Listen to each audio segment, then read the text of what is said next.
അപകടം ഉണ്ടായിട്ട് 29 ഡിസംബർ ആണ് എൻ്റെ 2024 എൻ്റെ അപകടം ഉണ്ടായത്.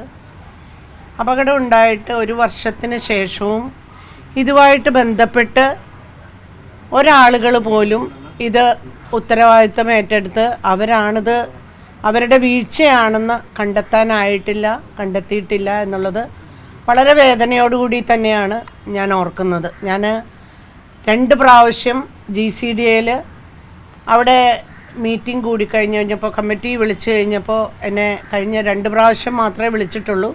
ആ മീറ്റിങ്ങിൽ പോയപ്പോൾ ഞാൻ ഈ വിവരം അവിടെ പറയുകയും GCDAയുടെ അധീനതയിലുള്ള ഒരു സ്ഥലമായതുകൊണ്ട് അവിടെ ഒരു അപകടം നടക്കുമ്പോൾ അതിൻ്റെ പ്രിൻസിപ്പൽ ഉത്തരവാദി എന്ന് പറയുന്നത് GCDA ആണെന്ന് പറഞ്ഞപ്പോൾ എന്നോട് പറഞ്ഞത് ഇത് മൃദംഗവിഷൻ എന്ന ആളുകൾക്ക് അവർക്ക് ഈ പരിപാടി നടത്താനായിട്ട് ഒരു ഗിന്നസ് വേൾഡ് റെക്കോർഡിൻ്റെ പരിപാടിയാണ്. അതിനു വേണ്ടിയിട്ട് അവർ ആ ദിവസത്തേക്ക് അതെടുക്കുകയും എന്നാൽ ഒരു ടെമ്പററി ബിൽഡിംഗ് ഒന്നും പണിയാൻ പാടില്ല എന്നാണ് പറഞ്ഞിരുന്നത് എന്നൊക്കെയാണ് പറയുന്നത്. അത് ആ എഗ്രിമെൻറ്റിൻ്റെ കോപ്പിയൊന്നും എനിക്കറിയില്ല.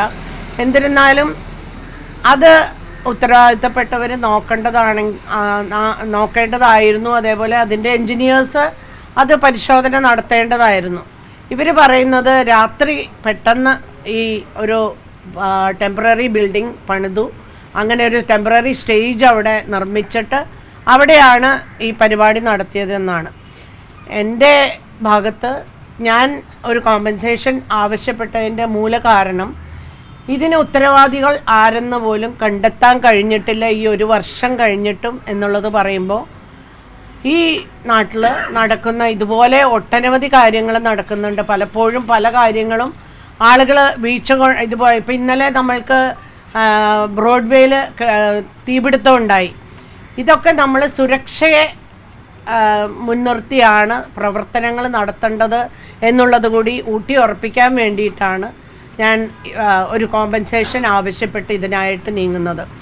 ഇതിൻ്റെ സുരക്ഷ ഒരാളും ഇതിൻ്റെ സുരക്ഷ ഉത്തരവാദിത്വം ഏറ്റെടുക്കുന്നില്ല എന്നുള്ളത് കണ്ടപ്പോഴാണ് എനിക്ക് ഇങ്ങനെ സംസാരിക്കേണ്ടി വരുന്നത്. ഇതിനെതിരെ ഒരു നോട്ടീസ് GCDAക്ക് അയക്കേണ്ടി വന്നത്.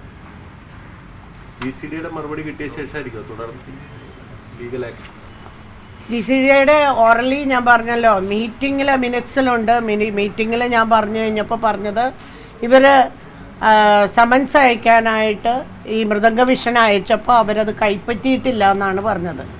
അപ്പോൾ ഒരു അഡ്രസ്സ് പോലും ഇല്ലാത്തവർക്കാണോ ഈ സ്ഥലം കൊടുത്തതെന്നുള്ളത് എനിക്കറിയില്ല.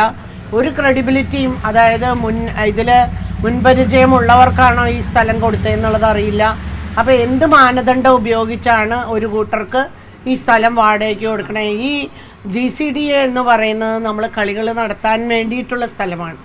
ക്രിക്കറ്റും ഫുട്ബോളും ഒക്കെ നടന്നിരുന്ന ആ ഗ്രൗണ്ട് ഇങ്ങനെ ഒരു കാര്യത്തിന് വേണ്ടി കൊടുക്കുമ്പോൾ കൃത്യമായിട്ടും അതിനെന്തെങ്കിലും ഒരു മാനദണ്ഡം ഉണ്ടാവേണ്ടതായിരുന്നു. അതുണ്ടായിട്ടില്ല എന്നുള്ളത് തന്നെയാണ് ചോദ്യം ചെയ്യപ്പെട്ടിരിക്കുന്നത്. ഞാനൊരു ഉത്തരവാദിത്തപ്പെട്ട ജനപ്രതിനിധി എന്ന നിലയിൽ നാളുകളിൽ ഒരാൾക്കും ഇതുപോലെയുള്ള കാര്യങ്ങൾ സംഭവിക്കാൻ പാടില്ല എന്നുള്ളത് കൊണ്ട് തന്നെയാണ് ഇതിനു വേണ്ടിയിട്ട് മുന്നിട്ടിറങ്ങുന്നത്.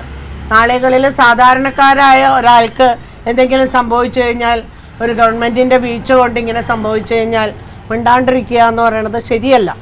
അതുകൊണ്ട് തന്നെ സുരക്ഷ ഏറ്റവും പ്രധാനമാണ്. ഒരുപാട് പരിപാടികൾ നമുക്ക് നടത്താം, എന്ത് വേണമെങ്കിലും നമ്മൾക്ക് നടത്താം, പക്ഷേ അതിന് സുരക്ഷ പ്രധാനപ്പെട്ടതാണ്.